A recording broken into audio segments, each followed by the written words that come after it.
You know, sometimes when I finish a good story hour and children hear my stories and they applaud and scream and whistle and stomp, and teacher runs them out of the room.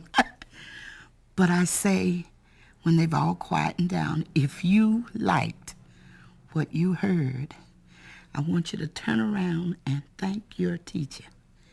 Your teacher had nothing to do with me, but I had two teachers in my life that were great influences in my life, and I don't ever want to forget them. In the 5th grade, I had a speech impediment. I had impacted teeth.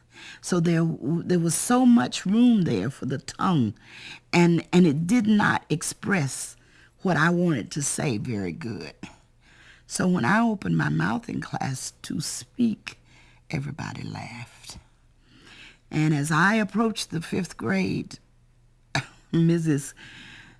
Farr, Mrs. Pauline Farr, my 5th grade teacher, gave us an assignment one day to write a story and read it. And I didn't want to do that because I couldn't stand to be laughed at, and I shall never forget it. She placed her lips against my ear and whispered to me, "If you write a good story, I will read it for you."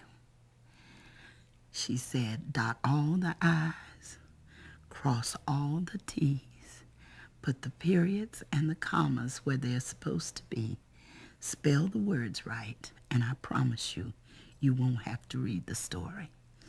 I wrote a good story, and she read it.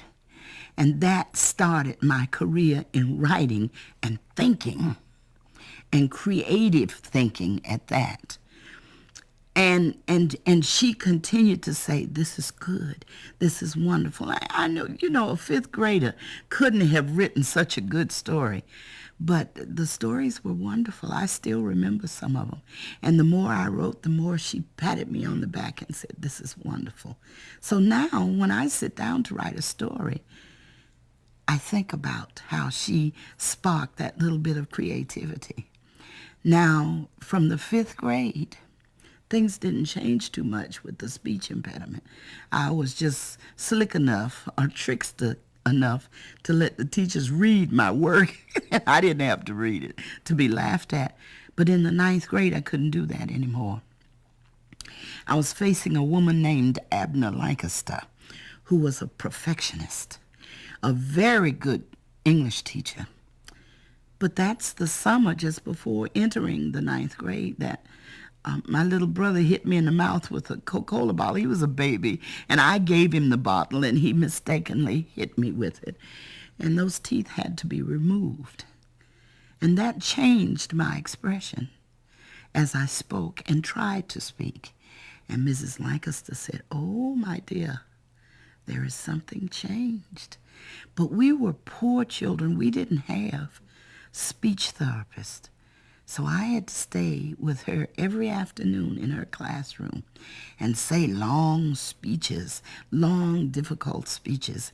And she would say, "Use your face to pronounce the word." And now people say, "But your face moves so easily." That's because I had a teacher who trained me from the 9th grade to the 12th grade to speak and use my words and expressions easily. Mrs. Lancaster is 89 years old now. We talk on the telephone a lot, and I'm glad that she was my teacher.